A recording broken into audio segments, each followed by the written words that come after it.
நாங்கள் இந்திய அரசியல் சாசனத்தை ஏற்க மாட்டோம். எங்களுக்கென்று RSS அரசியல் சாசனம் இருக்கிறது. விவசாயிகள் கையில் இருக்கிற இந்த நிலத்தை எப்படியாவது அபகரிப்பதன் மூலமாகத்தான் இன்னொரு நாட்டினுடைய அதிபருடைய தேர்தல் பிரச்சாரத்திற்கு இந்தியாவுடைய பிரதமர் போய் பிரச்சாரம் செய்வது என்பதெல்லாம் அங்கே உழைத்துக் கொண்டிருந்த ஏராளமான இந்தியர்களை விலங்கு பூட்டி கொடூரமான கைதிகளைப் போல அவர்களை விமானத்தில் ஏற்றி இங்கே கொண்டு வந்து இறக்கி விட்டது அமெரிக்க அரசாங்கம். இப்படிப்பட்ட ஒரு மனித உரிமை மீறலை ஒரு வார்த்தை கூட கண்டிக்காத அரசாங்கம் தான் மோடி அரசாங்கம். முழுக்க முழுக்க இந்தியா அமெரிக்கா சார்பான ஒரு நாடாக மாறிவிட்டது என்பதற்கு அமெரிக்க ஏகாதிபத்தியத்தினுடைய ஒரு அடிமையாக இந்தியாவை மாற்றுவதற்கான இன்றைக்கு விவசாயம் என்பது ஒரு புறக்கணிக்கப்பட்ட துறையாக பிஜேபி அரசாங்கத்தால் மாற்றப்பட்டிருக்கிறது. ஆன்மீகம் என்கிற பெயரில் இந்து மதத்தின் மீது நம்பிக்கை உள்ள மக்களுடைய பக்தி உணர்வை தங்களுடைய அரசியல் சுயலாபத்திற்காக பயன்படுத்துவது என்கிற கேடுகட்ட நோக்கத்தோடு தான் முதலாளிகளுக்கு வரிச்சலுகை, மக்களுக்கு GST, ஒரே நாடு ஒரே தேர்தல், ஒரே கட்சி ஒரே தலைவர் ஒரே மொழி என்பதுதான் அவர்களுக்கு பிடித்த ஒரு அதிகார பரவலாக்கல் என்பது அவர்களுக்கு பிடிக்காத ஒரு விஷயம். அவர்களுக்கு பிடித்த ஒரே விஷயம் எதோச்சதிகாரம். அனைவருக்கும் வணக்கம். இந்த ஆண்டு ஜனவரி மாதம் 4, 5, 6 தேதிகளில் மார்க்சிஸ்ட் கம்யூனிஸ்ட் கட்சியினுடைய 24வது மாநில மாநாடு விழுப்புரத்திலே நடைபெற்றது. 24வது அகில இந்திய மாநாடு கடந்த ஏப்ரல் மாதம் 2ஆம் தேதியிலிருந்து 6ஆம் தேதி வரை மதுரை மாநகரிலே நடைபெற்றது. இந்த 2 மாநாடுகளிலுமே மார்க்சிஸ்ட் கம்யூனிஸ்ட் கட்சி தன்னுடைய சுயேட்சையான பிரச்சாரத்தை வலுப்படுத்துவது என்று 2 மாநாடுகளுமே முடிவு செய்திருக்கிறது. அந்த அடிப்படையில் மார்க்சிய கொள்கைகளை, மாற்று திட்டங்களை மக்கள் மத்தியில் பிரச்சாரம் செய்யவும், இன்றைக்கு மத்தியிலே ஆளுங்கட்சியாக இருக்கக்கூடிய ஒன்றிய பிஜேபி அரசாங்கம் எப்படிப்பட்ட அரசியலை முன்னெடுக்கிறது, அது எந்த வகையில் இந்தியாவுடைய அரசியல் சாசனத்துக்கு விரோதமாக இருக்கிறது, மக்களுடைய வாழ்வாதாரத்தை பாதிக்கக்கூடிய வகையிலையும், சாதாரண ஏழை எளிய மக்களுக்கும் பணக்காரர்களுக்குமான இடைவெளியை அதிகரிக்கக்கூடிய வகையிலையும் எவ்வளவு மோசமான பொருளாதார கொள்கையை கடைபிடிக்கிறது, இதற்காக மாற்றுத் திட்டம் என்ன என்பதையெல்லாம் மக்கள் மத்தியிலே பிரச்சாரம் செய்யக்கூடிய வகையில் வரக்கூடிய 11ஆம் தேதியிலிருந்து 20ஆம் தேதி வரை தமிழ்நாடு முழுவதும் பல்லாயிரக்கணக்கான மார்க்சிஸ்ட் கம்யூனிஸ்ட் கட்சியினுடைய ஊழியர்கள் மக்களை நேரடியாக சந்தித்து மத்திய மாநில அரசுகளுடைய மக்கள் விரோதமான நடவடிக்கைகளை அம்பலப்படுத்தியும் நிறைவேற்ற வேண்டிய கோரிக்கைகளை வலியுறுத்தக்கூடிய வகையிலேயும் இத்தகைய பிரச்சார இயக்கத்தை நடத்துவதென்று மார்க்சிஸ்ட் கம்யூனிஸ்ட் கட்சி முடிவெடுத்திருக்கிறது. அதற்கான விரிவான தயாரிப்பு என்பது மாநிலம் முழுவதும் நடைபெற்று கொண்டிருக்கிறது. பல ஆயிரக்கணக்கான குழுக்கள் இந்த பிரச்சார பயணத்தில் ஈடுபட இருக்கிறார்கள். இதன் மூலமாக மத்திய அரசு, மாநில அரசு இரண்டும் மக்களுக்கு சாதகமாக நிறைவேற்ற வேண்டிய கோரிக்கைகளை வற்புறுத்துவது, அதற்கு ஆதரவாக மக்கள் கருத்தை திரட்டுவது என்கிற நோக்கத்தோடு தான் இந்த பிரச்சார இயக்கத்தை மார்க்சிஸ்ட் கம்யூனிஸ்ட் கட்சி மேற்கொண்டிருக்கிறது. தமிழ்நாட்டை பொறுத்தவரை பிஜேபியை எதிர்ப்பதில் திராவிட முன்னேற்ற கழகம் உறுதியாக இருக்கிறது. அந்த அடிப்படையில் திராவிட முன்னேற்ற கழகத்தோடு பிஜேபியை எதிர்த்த போராட்டத்தில் மார்க்சிஸ்ட் கம்யூனிஸ்ட் கட்சி முழுமையாக ஒத்துழைக்கிறது. மக்களுக்கு சாதகமான நடவடிக்கைகளை மாநில அரசாங்கம் மேற்கொள்கிற போது அதை ஆதரித்தும் பாராட்டியும் வரவேற்றும் இருக்கிறது மார்க்சிஸ்ட் கம்யூனிஸ்ட் கட்சி. அதே நேரத்தில் மக்களுக்கு பாதிப்பு ஏற்படக்கூடிய வகையிலான நடவடிக்கைகளை மாநில அரசாங்கம் மேற்கொள்கிற போது அதற்கு எதிராக மக்களை திரட்டுவது, மக்களை திரட்டி போராடுவது என்கிற அணுகுமுறையைத்தான் மார்க்சிஸ்ட் கம்யூனிஸ்ட் கட்சி நடைமுறைப்படுத்தி கொண்டிருக்கிறது. அந்த அடிப்படையில் இந்த பிரச்சார இயக்கமும் பிஜேபியை எதிர்த்த போராட்டத்திற்கு வலு சேர்க்கக்கூடிய வகையிலேயும் மக்கள் நலன் சார்ந்த திட்டங்களையும் சட்டங்களையும் கோரிக்கைகளையும் நிறைவேற்ற மாநில அரசாங்கத்தை வலியுறுத்தியும் இந்த பிரச்சார இயக்கம் நடைபெறும் என்பதை இந்த நேரத்தில் தெரிவித்துக் கொள்ள விரும்புகிறேன். கடந்த 2014ஆம் ஆண்டிலிருந்து தொடர்ச்சியாக இந்தியாவிலே ஆட்சி பொறுப்பிலே ஒன்றிய பிஜேபி கட்சி என்பது இருந்து கொண்டிருக்கிறது. கடந்த 11 ஆண்டு காலத்தில் இந்தியாவில் அரசியல் சாசனத்துக்கு விரோதமான பல்வேறு நடவடிக்கைகள் அவர்கள் தொடர்ந்து மேற்கொண்டிருக்கிறார்கள். அரசியல் சாசனத்தினே விரும்பிகளாக இருக்கக்கூடிய மதச்சார்பற்ற ஜனநாயக சோசலிச குடியரசு என்கிற அந்த கோட்பாட்டுக்கு விரோதமாகத்தான் இப்போது இருக்கக்கூடிய ஒன்றிய பிஜேபி அரசாங்கம் செயல்பட்டு கொண்டிருக்கிறது. மதச்சார்பின்மை என்கிற கோட்பாட்டுக்கு நேர் எதிராக மதச்சார்பு கொள்கையை கடைபிடிக்கக்கூடிய ஒரு ஆட்சியாக பிஜேபி அரசாங்கம் என்பது இருந்து கொண்டிருக்கிறது. மதச்சார்பு என்பதை விட மத வெறுப்பு அரசியல், இஸ்லாமிய கிறிஸ்தவ சிறுபான்மை மக்களுக்கு எதிரான ஒரு வெறுப்பு அரசியலை முன்னெடுக்கக்கூடிய ஒரு கட்சியாகவும் ஆட்சியாகவும் அது இருந்து கொண்டிருக்கிறது. இதற்காக தன்னுடைய ஆட்சி அதிகாரம், பணபலம் அனைத்தையும் பயன்படுத்தக்கூடிய ஒன்றாகவும் அது இருக்கிறது. இதனால் இந்திய நாட்டு மக்களுடைய ஒற்றுமைக்கு வேட்டு வைப்பது, மத சுதந்திரத்துக்கு எதிராக நடந்து கொள்வது, இதன் மூலமாக மத கலவரத்தை உருவாக்கி ஏராளமான படுகொலைகள் என்பது இந்தியாவில் நடைபெற்றிருக்கிறது. மத வழிபாடுகள் அல்லது மத விழாக்கள் அனைத்தையும் கலவரமாக மாற்றுவது எப்படி என்பதிலே ஒரு சிறப்பு பயிற்சி எடுத்ததைப் போலத்தான் RSS பிஜேபி குண்டர்கள் என்பது நாடு முழுவதும் நடந்து கொண்டிருக்கிறார்கள். தமிழ்நாட்டிலே திருப்பரங்குன்றம் உட்பட அதற்கு உதாரணம். இப்போது தமிழ்நாட்டிலே முருக பக்தர்கள் மாநாடு என்கிற பெயரில் வரக்கூடிய ஜூன் மாதம் 22 ஒரு மாநாட்டை நடத்துவதாக அவர்கள் அறிவித்து, அது அறிவிப்பது ஏதோ ஆன்மீக மாநாடு போல் என்று அறிவிக்கப்பட்டாலும் அது முழுக்க முழுக்க பிஜேபியினுடைய அரசியல் மாநாடாகத்தான் நடைபெற இருக்கிறது என்பது திட்டவட்டமான ஒரு உண்மை. ஏனென்று சொன்னால் அந்த முருக பக்தர்கள் மாநாட்டுக்கு உள்ளூர் பிஜேபி தலைவர் முதல் அகில இந்திய பிஜேபி தலைவர் வரை அந்த மாநாட்டுக்கு மக்களை திரட்டுவதும் அந்த மாநாட்டை நடத்துவதற்கான எல்லா விதமான பணிகளிலும் அவர்கள் ஈடுபட்டு கொண்டிருப்பதிலிருந்தே இது ஆன்மீக மாநாடு அல்ல, இது அரசியல் மாநாடு என்பதற்கு ஒரு மிகச்சிறந்த எடுத்துக்காட்டு. ஏற்கனவே வட இந்திய மாநிலங்களில் ராமரை முன்னிறுத்தி ராமருக்கு கோயில் கட்டுகிறோம் என்கிற பெயரில் அல்லது ராமர் பாபர் மசூதி இருந்த இடத்தில்தான் ராமர் பிறந்தார் என்கிற ஒரு பிரச்சனையை 1992 கிளப்பி தொடர்ச்சியாக அந்த பிரச்சனையை முன்னெடுத்து கடந்த 2024 தேர்தலுக்கு முன்பாக அயோத்தியிலே கோயில் கட்டுகிற அந்த பணியையும் நடத்தி முடித்து இதன் மூலமாக ஆட்சி அதிகாரத்தை கைப்பற்றியது, ஆட்சி அதிகாரத்தை தக்க வைத்துக் கொள்வது என்பதில் அவர்கள் வெற்றி பெற்றிருக்கிறார்கள். இப்போது தமிழகத்தில் எப்படியாவது ஆட்சியை கைப்பற்ற வேண்டும் என்கிற திட்டத்தோடு தான் முருகனை முன்னிறுத்தி இத்தகைய நடவடிக்கையில் அவர்கள் ஈடுபட்டிருக்கிறார்கள். நிச்சயமாக அவருடைய கனவு நிறைவேறாது என்பதில் எந்த விதமான சந்தேகமும் இல்லை. ஆனால் மதத்தை தங்களுடைய அரசியல் சுயலாபத்திற்காக பயன்படுத்துவது என்பது வன்மையான கண்டனத்துக்குரியது. இதை கண்டிப்பதற்கு அனைவருமே முன்வர வேண்டும் என்று நான் இந்த பணியோடு கேட்டுக்கொள்ள விரும்புகிறேன்.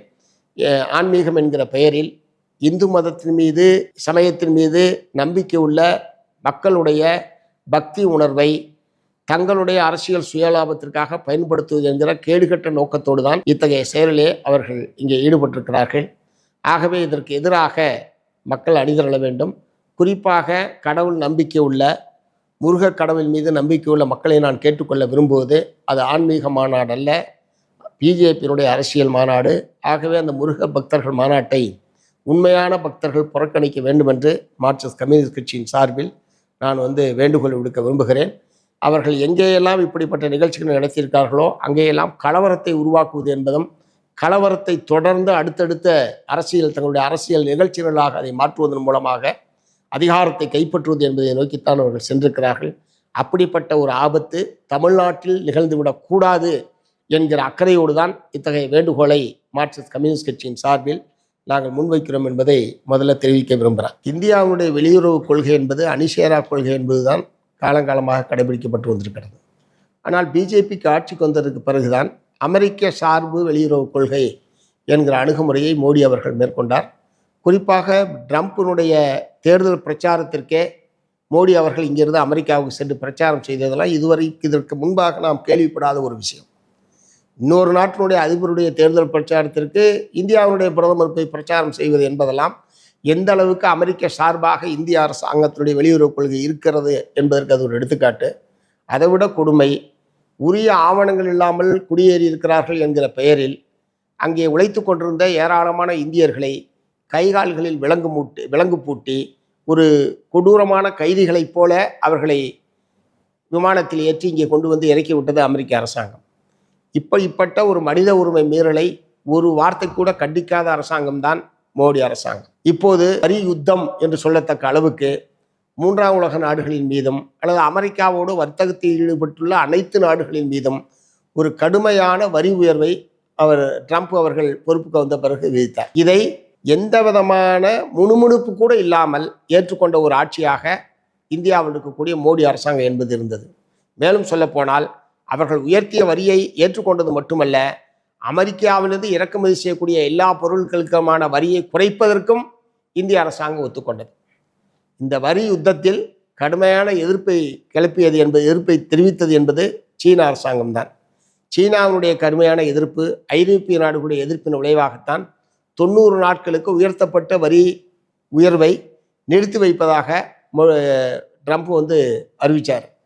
ஆனால் எங்களுக்கு தேவையானதே நாங்களே உற்பத்தி செய்து கொள்கிறோம் என்கிற முறையில் சைனா அமெரிக்காவுடைய இந்த சவாலை ஏற்றுக்கொண்டு அமெரிக்காவோடு வர்த்தகமே தேவையில்லை என்கிற முடிவுக்கு இன்றைக்கு சைனா என்பது வந்திருக்கிறது. இதன் மூலமாக அமெரிக்காவுக்கு ஒரு கடுமையான எதிர்ப்பை தெரிவித்த நாடாக சீனா என்பது விளங்குகிறது. இது முழுக்க முழுக்க பெஹல்காம் தாக்குதலில் உட்பட 2 நாடுகளும் யுத்தத்துக்கான முயற்சியில் ஈடுபட்டு கொண்டிருக்கிற போது யுத்த நிறுத்தத்தை அமெரிக்க அதிபர் ட்ரம்ப் திடீரென்று 10ஆம் தேதி மாலை 5 மணிக்கு அவர் அறிவிக்கிறார். ஆகவே முழுக்க முழுக்க இந்தியா அமெரிக்கா சார்பான ஒரு நாடாக மாறிவிட்டது என்பதற்கு இந்த சம்பவங்கள் எல்லாமே உதாரணம். இது நம்மளுடைய பாரம்பரியமான அணிசேரா கொள்கை என்கிற வெளிநாட்டு கொள்கைக்கு நேர் எதிரானது. அமெரிக்க ஏகாதிபத்தியத்தினுடைய ஒரு அடிமையாக இந்தியாவை மாற்றுவதற்கான முறையிலே தான் மோடி அரசாங்கத்தினுடைய செயல்பாடு என்பது இருந்து கொண்டிருக்கிறது. இது இந்திய நாட்டு மக்கள் அனைவருமே எதிர்க்க வேண்டிய ஒரு மிக முக்கியமான ஒரு விஷயம் என்பதை மார்க்சிஸ்ட் கம்யூனிஸ்ட் கட்சியின் சார்பில் நாட்டு மக்களுடைய கவனத்துக்கு நாங்கள் கொண்டு வர விரும்புகிறோம். அதே மாதிரி இந்த அரசாங்கம் கடைபிடிக்கக்கூடிய தாராளமய பொருளாதார கொள்கையினுடைய விளைவாக ஏழைகளுக்கும் செல்வந்தர்களுக்குமான இடைவெளி என்பது தொடர்ந்து அதிகரித்து கொண்டே இருக்கிறது. மிகப்பெரிய ஏற்றத்தாழ்வினுடைய அளவு என்பது அளவிட முடியாத அளவுக்கு போய் கொண்டிருக்கிறது. பட்டினி குறியீட்டில் 105வது இடத்திலே இந்தியா என்பது இருந்து கொண்டிருக்கிறது. இந்த கிராமப்புற மக்களுக்கு வேலைவாய்ப்பு வழங்கக்கூடிய ஒரு மிகச்சிறந்த திட்டம் இந்த மகாத்மா காந்தி தேசிய ஊரக வேலை உறுதி திட்டம். அதற்கான நிதியை குறைப்பது, பல புதிய புதிய நிபந்தனைகளை போட்டு பணியாளர்களை வெளியேற்றுவது, இதற்கு விளைவாக மட்டும் ஏறத்தாழ 8 கோடி பேர் ஏற்கனவே அந்த திட்டத்தால் பயன்பெற்று கொண்டிருந்த பயனாளிகளில் 8 கோடி பேர் அந்த திட்டத்திலிருந்து விலக்கி வைக்கப்பட்டிருக்கிறார்கள். அப்படின்னா அது எவ்வளோ பெரிய கிராமப்புறத்தில் வேலையின்மையை ஏற்படுத்தியிருக்கும், வறுமையை உருவாக்கியிருக்கு என்பதை கற்பனை செய்து பாருங்கள். ஆகவே அரசாங்கத்தின் சார்பாக கிராமப்புற மக்களுக்கான வேலைவாய்ப்பு வழங்கக்கூடிய ஒரே திட்டம் இந்த 100 நாள் வேலை திட்டம் மட்டும்தான்.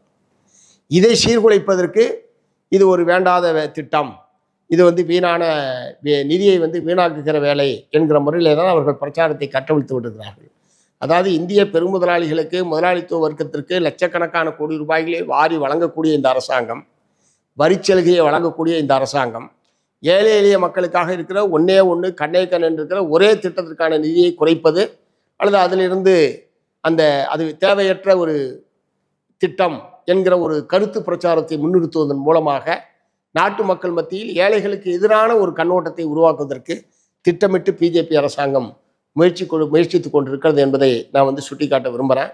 அதே மாதிரி இன்றைக்கு விவசாயம் என்பது ஒரு புறக்கணிக்கப்பட்ட துறையாக பிஜேபி அரசாங்கத்தால் மாற்றப்பட்டிருக்கிறது. ஏற்கனவே 3 வேளாண் விரோத சட்டங்களை கொண்டு விவசாயத்தையும் விவசாயிகளையும் விவசாயத்திலிருந்து அப்புறப்படுத்துவது என்கிற நோக்கத்தோடு தான் அந்த சட்டத்தை அவர்கள் கொண்டு வந்தார்கள். விவசாயத்தை கார்ப்பரேட் மயமாக்குவது, ஏன்னால் முதலாளிகளிடம் மூலதனம் இருக்கிறது, அந்நிய மூலதனத்தை கொண்டு வருவதற்கான அவர்களுக்கு ஆற்றல் இருக்கிறது.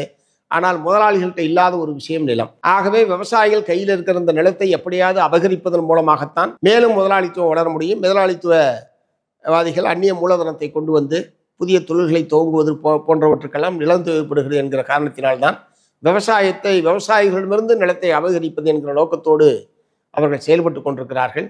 இத்தகைய சூழ்நிலையில் விவசாயிகளுக்கு வேளாண் விளைபொருள்களுக்கு ஒரு லாபகரமான விலை தீர்மானிப்பது, அந்த விலை கிடைப்பதற்கான ஒரு உத்தரவாதமான மத்திய சட்டத்தை இயற்ற வேண்டும் என்கிற மிக முக்கியமான கோரிக்கையை அகில இந்திய அளவில் அகில இந்திய விவசாயிகள் சங்கம் உட்பட, ஐக்கிய விவசாயிகள் முன்னணி உட்பட பல்வேறு விவசாயிகள் அமைப்புகள் முன்வைத்திருக்கிறது. அதை முன்வைத்துத்தான் 2020ஆம் ஆண்டு ஒரு நீடித்த ஓராண்டுகளுக்கு மேலாக நீடித்த லட்சக்கணக்கான விவசாயிகள் பங்கேற்ற வரலாற்று புகழ்மிக்க ஒரு போராட்டம் என்பது டெல்லியில் நடைபெற்றது. அதில் அப்படி ஒரு சட்டத்தை கொண்டு வருவதாக அவர்கள் ஏற்றுக்கொண்ட பிறகுதான் போராட்டமே முடிவுக்கு வந்தது. ஆனால் கடந்த 4 ஆண்டு காலமாக அப்படி ஒரு சட்டத்தை கொண்டு வருவதற்கான எந்த முயற்சியிலேயும் மோடி அரசாங்கம் ஈடுபடவில்லை. இப்போது 23 வகையான பொருளுக்கு அவர்கள் விலையை அறிவிக்கிறானே தவிர அறிவித்த விலை விவசாயிகளுக்கு கிடைக்கிறதா, கிடைப்பதற்கு ஆட்சியாளர்களுடைய தலையீடு என்ன என்று பார்த்தால் எதுவுமே இல்லை. கிடைச்சா வாங்கி, இல்லைன்னா நாசமாக போய் என்கிற முறையிலே தான் அரசாங்கத்துடைய அணுகுமுறை என்பது இருக்கிறது. இதன் விளைவாக விவசாயத்தை விட்டு விவசாயிகள் வெளியேறி கொண்டிருக்கிறார். விவசாய நிலங்கள் வேறு பணிகளுக்கு மாற்றப்படுவது என்பது வேகமாக நடைபெறுகிறது. குறிப்பாக நஞ்சை நிலங்கள் வேறு பணிகளுக்கு மாற்றப்படுகிறது. இதனால் நிலத்தை இழந்த விவசாயிகள் வேறு பணி வாய்ப்புகளை தேட வேண்டிய அவசியத்துக்கு உள்ளாகிறார்கள். ஆகவே இப்படி கிராமப்புறத்தில் வேலையின்மை என்பது ஒரு பூதாகரமான பிரச்சனையாக இந்த அரசாங்கத்தினுடைய அணுகுமுறை கொள்கை காரணமாக மாறி இருக்கிறது என்பதை சுட்டிக்காட்ட விரும்புகிறேன். அது கிராமப்புறத்தில் மட்டுமல்ல, பொதுவாகவே படித்த இளைஞர்களுக்கு புதிய வேலை வாய்ப்புகளை உருவாக்குவது என்பதில் எந்த விதமான திட்டமிட்ட நடவடிக்கைகளும் ஆட்சியாளர்களிடம் இல்லை. ஏற்கனவே இருக்கக்கூடிய பொதுத்துறை நிறுவனங்களை தனியார் மயமாக்குவது, தனியார்கள் மட்டுமே புதிய தொழில்களை துவங்குவார்கள், புதிய தொழிற்சாலைகளை துவங்குவார்கள் என்பதுதான் இப்போது ஏற்பட்டிருக்கிற நிலைமை. அரசாங்க துறையில் ஏற்கனவே அரசாங்கத்தின் பணி நியமனம் மூலமாக இருந்த வேலை வாய்ப்புகள் உட்பட அவுட் சோர்சிங் என்கிற பெயரில் தனியார் மயம்தான் ஆக்கப்பட்டிருக்கிறது. ஒப்பந்தம் என்கிற பெயரில் தனியார் மயம்தான் ஆக்கப்பட்டிருக்கிறது. தப்பித்தவிர இன்று செய்யப்படுகிற நியமங்கள் கூட தொகுப்பூதியம், மதிப்பூதியம் என்கிற பெயரில் நியமிக்கப்படுகிறார்களே தவிர, அல்லது ஸ்கீம் ஒர்க்கர், திட்டப்பணியாளர்கள் என்கிற முறையில் குறைந்த ஊதியத்துக்கு நியமிக்கப்படுகிறார்களே தவிர, நிரந்தரமான பணிக்கு நிரந்தரமான பணி நியமனங்கள் என்பதே அநேகமாக அரசுடைய நடவடிக்கைகளில் இல்லை என்கிற நிலைமை என்பது ஏற்பட்டு இன்றைக்கு இந்தியாவில் வேலையின்மை என்பது இருப்பதிலேயே மிகப்பெரிய பூதாகரமான பிரச்சனையாக மாறியிருக்கிறது. ஒரு கௌரவமான சமூக பாதுகாப்புடன் கூடிய வேலை என்பது இளைஞர்களுடைய கனவாய் கற்பனையாக ஆகிவிடுமோ என்கிற அச்சம் என்பது ஏற்பட்டிருக்கிறது. கிடைக்கிற வேலை, கொடுக்கிற ஊதியத்தை பெற்றுக்கொண்டு வாழ்வது என்கிற அவல நிலைக்கு இந்தியாவுடைய இளைஞர்கள் ஆக்கப்பட்டிருக்கிறார்கள். ஆகவே வேலையின்மைக்கு எதிராக புதிய வேலை வாய்ப்புகளை உருவாக்கக்கூடிய வகையில் திட்டங்களை, தொழில்களை மத்திய மாநில அரசுகள் உருவாக்க வேண்டும். அனைத்தும் தனியார் மயம் என்று ஆகிக் கொண்டிருக்கக்கூடிய நிலையில் தனியார் துறையில் இடஒதுக்கீடு வழங்குவதற்கான முயற்சிகளை மத்திய மாநில அரசுகள் மேற்கொள்ள வேண்டும். அதற்கான சட்டத்தை இயற்ற வேண்டும்.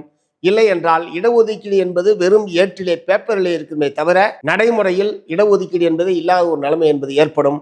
ஆகவே தனியார் துறையில் இடஒதுக்கீடு வழங்கக்கூடிய வகையில் புதிய சட்டத்தை இயற்ற வேண்டும் என்பது இந்த பிரச்சார இயக்கத்தில் நாங்கள் வைக்கக்கூடிய மிக முக்கியமான கோரிக்கையாக இருக்கிறது. விலைவாசி உயர் என்பது மக்களால் தாங்க முடியாத ஒரு சுமையாக இன்றைக்கு மாறியிருக்கிறது. முதலாளிகளுக்கு வரிச்சலுகை, மக்களுக்கு ஜிஎஸ்டி, சரக்கு மற்றும் சேவை வரி என்கிற பெயரில் மேலும் மேலும் கூடுதலான வரி விதிப்பு என்பதை ஒவ்வொரு நிதிநிலை அறிக்கையிலும் அவர்கள் உயர்த்தி கொண்டே இருக்கிறார்கள். ஜிஎஸ்டி வரி இல்லாத ஒரு பொருள் கூட இந்தியாவில் இல்லை என்கிற நிலைமைதான் இன்றைக்கு ஏற்பட்டிருக்கிறது. இதன் விளைவாக கடுமையாக விலைவாசி என்பது உயர்கிறது.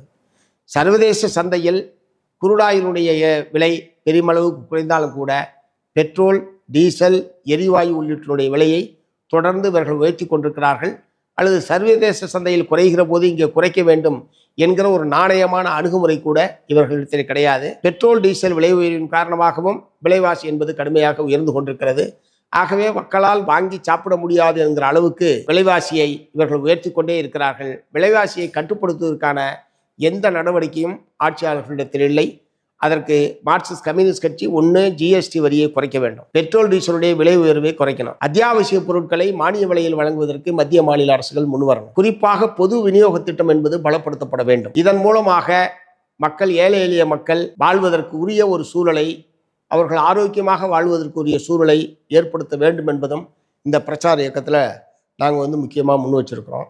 அதே மாதிரி ஏற்கனவே இந்திய அரசியல் சாசனம் என்பது மத்திய அரசுக்கு என்ன அதிகாரம், மாநில அரசுகளுக்கு என்ன அதிகாரம், பொதுவான மத்திய அரசு மாநில அரசுக்கு இரண்டுக்கும் பொதுவான அதிகாரம் என்ன என்பதெல்லாம் ஏற்கனவே வரையறுக்கப்பட்டிருக்கிறது. ஆனால் மோடி பிஜேபி ஆட்சிக்கு வந்ததற்கு பிறகு ஆளுநர்கள் மூலமாக பிஜேபி அல்லாத மாநில அரசாங்கங்களை செயல்பட விடாமல் செய்வது, அல்லது இல்லாத ஏராளமான குடைச்சல்களை கொடுப்பது, அரசியல் சாசனத்துக்கு விரோதமாக நடந்து கொள்வது போன்றவற்றின் மூலமாக மாநில அரசாங்கங்களுக்கான அதிகாரங்களை பறித்து முடக்குகிற வேலையில் இவர்கள் ஈடுபட்டிருக்கிறார். குறிப்பாக இந்த ஆளுநர்களுடைய அடாவடித்தனம், மத்திய அரசாங்கத்துடைய பாரபட்சம், நிதி வழங்காமல் மாநில அரசாங்கத்தினுடைய செயல்பாட்டை முடக்குவது போன்ற இத்தகைய கொடுமைகளுக்கு எதிராக தமிழ்நாட்டை பொறுத்தவரை தமிழ்நாடு மாநில அரசாங்கம் உச்ச நீதிமன்றத்திலே வழக்கு தொடுத்து அந்த வழக்கிலே ஒரு வரலாற்று சிறப்பு மிக்க தீர்ப்பை பெற்றிருக்கிறார்கள்.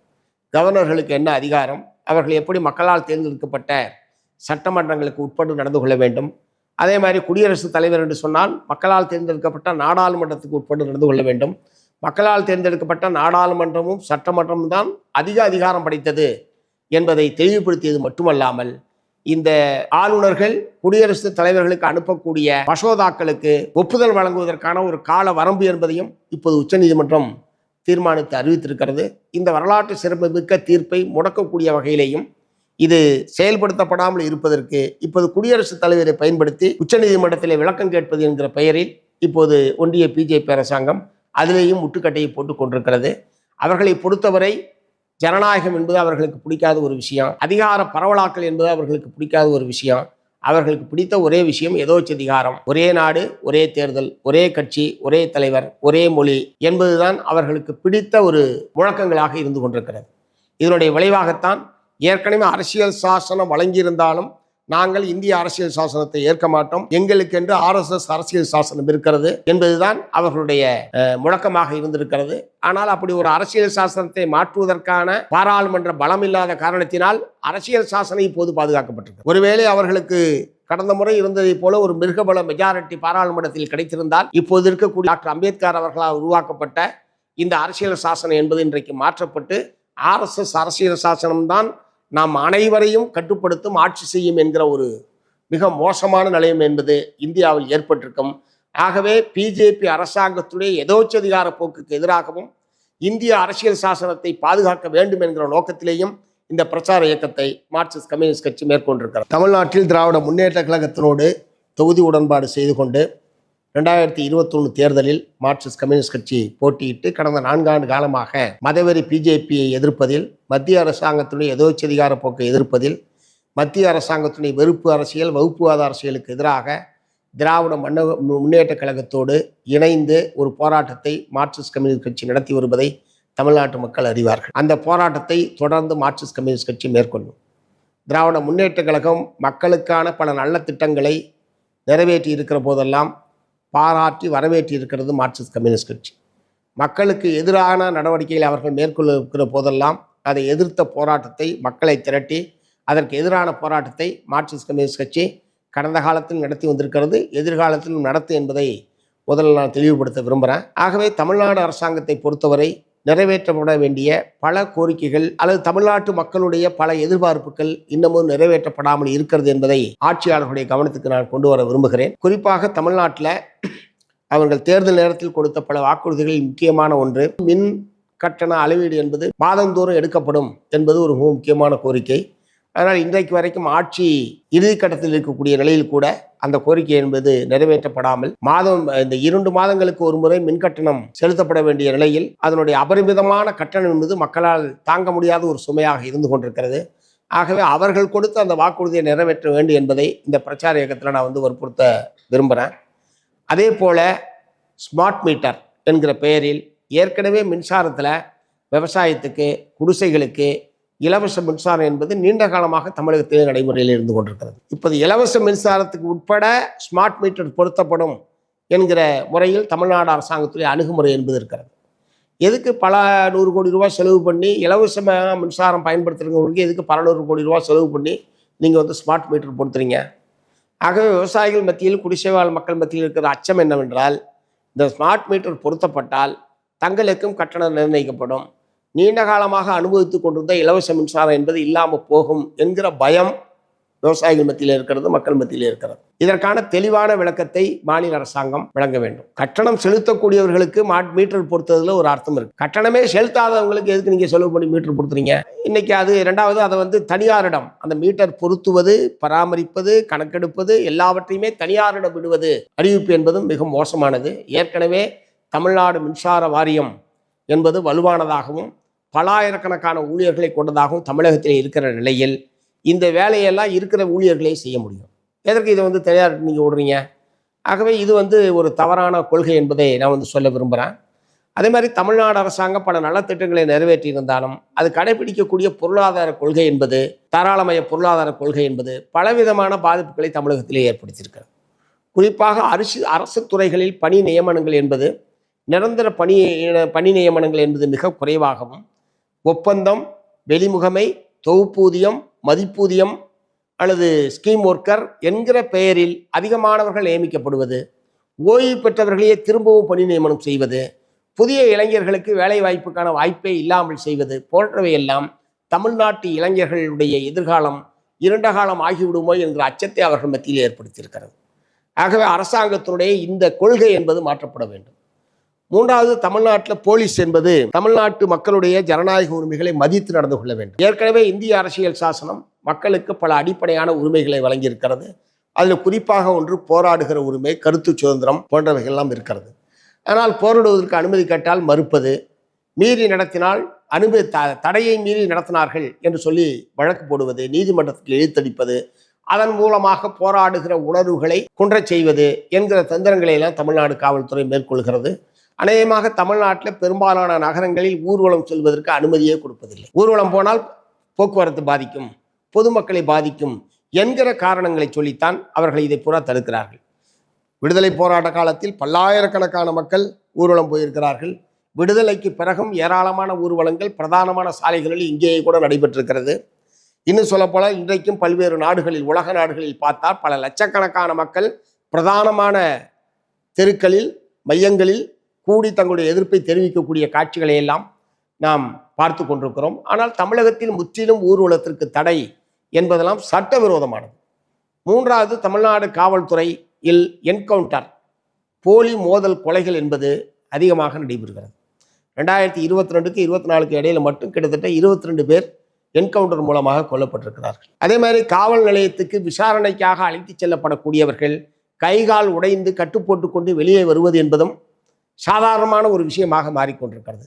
சமீபத்தில் கூட சென்னை உயர்நீதிமன்றம் அது என்ன காவல் நிலையங்களில் பூரா விசாரணை கைதிகள் மட்டுமே வழுக்கி விழுற மாதிரி ஸ்பெஷலாக ஏதாவது டாய்லெட் பாத்ரூம்லாம் கட்டி வச்சிருக்கீங்களான்னு கிண்டல் செய்கிற அளவுக்கு அந்த நிலைமை என்பது இருக்கிறது. இதெல்லாம் சட்டவிரோதமானது. குற்றவாளிகள் கைது செய்யப்பட வேண்டும், விசாரணைக்கு உள்ளாக்கப்பட வேண்டும், தண்டிக்கப்பட வேண்டும் என்பது மாற்று கருத்து கிடையாது. அதற்கான சட்ட விதிமுறைகள் இருக்கிறது, அதற்கான நீதிமன்றங்கள் இருக்கிறது. ஆனால் காவல்துறை உயரதிகாரிகளே தண்டனையை வழங்குவார்கள், விசாரணையை மேற்கொள்வார்கள், தண்டனையை வழங்குவார்கள் என்று சொன்னால் நீதித்துறை எதற்காக இருக்கிறது? அல்லது கைதிகளுடைய உரிமைகள்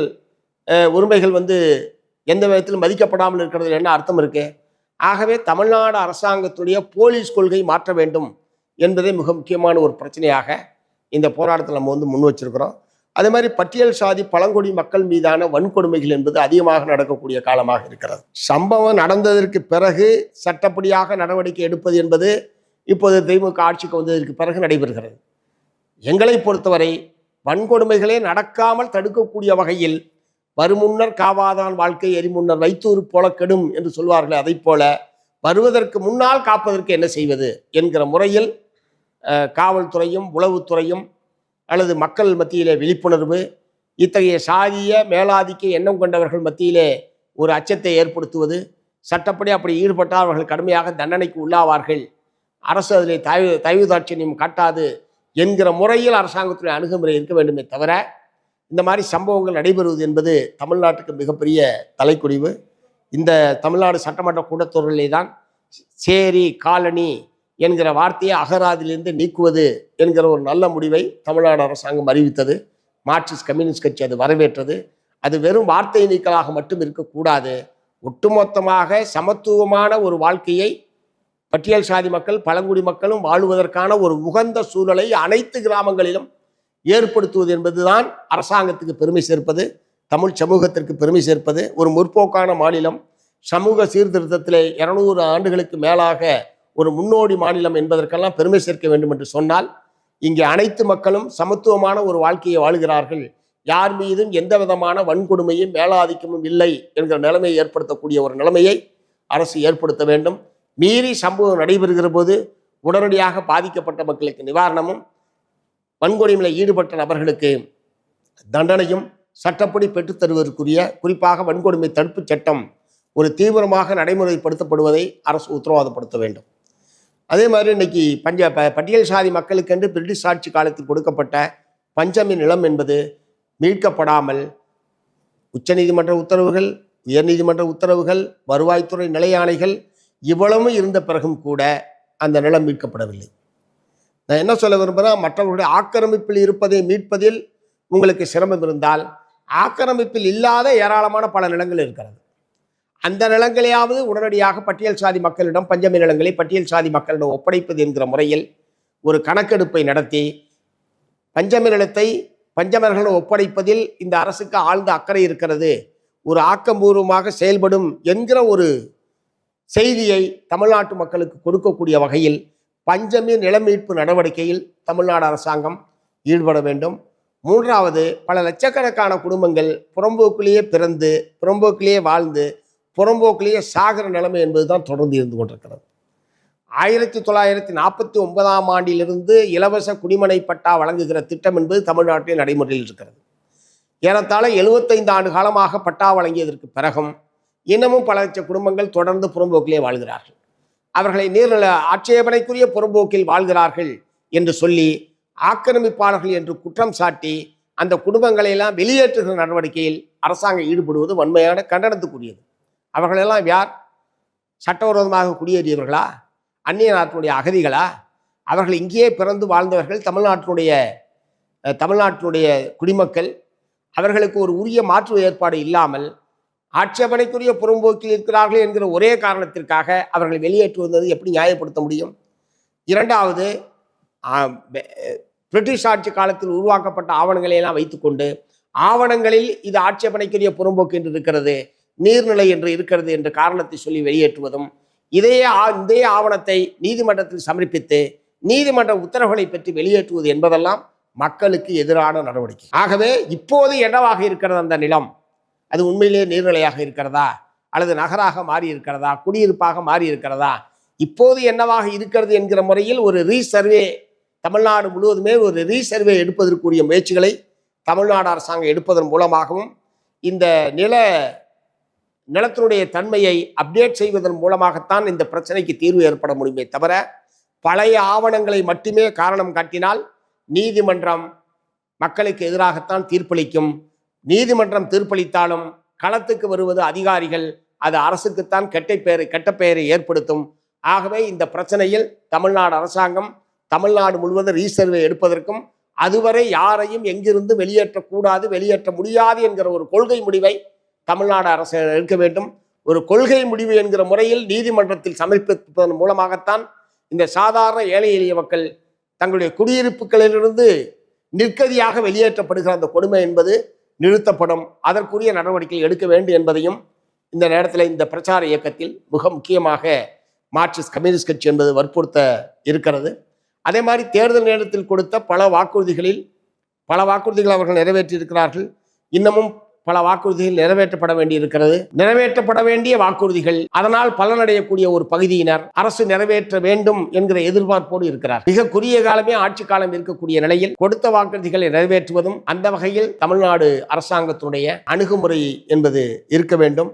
இவை உட்பட இது எல்லாமே மக்கள் நலன் சார்ந்து மார்க்சிஸ்ட் கம்யூனிஸ்ட் கட்சி வைக்கக்கூடிய ஆலோசனைகள், கோரிக்கைகள் என்பதை அருள் கூர்ந்து பரிசீலிக்க வேண்டும். இந்த மக்கள் நலன் சார்ந்து மார்க்சிஸ்ட் கம்யூனிஸ்ட் கட்சி முன்னெடுத்திருக்கிற இந்த மாநிலம் தழுவிய பிரம்மாண்டமான பிரச்சார இயக்கத்திற்கு தமிழக மக்கள் பேராதரவு அளிக்க வேண்டும் என்று மார்க்சிஸ்ட் கம்யூனிஸ்ட் கட்சியின் சார்பில் மெத்த பணிவோடு கேட்டுக்கொள்கிறேன்.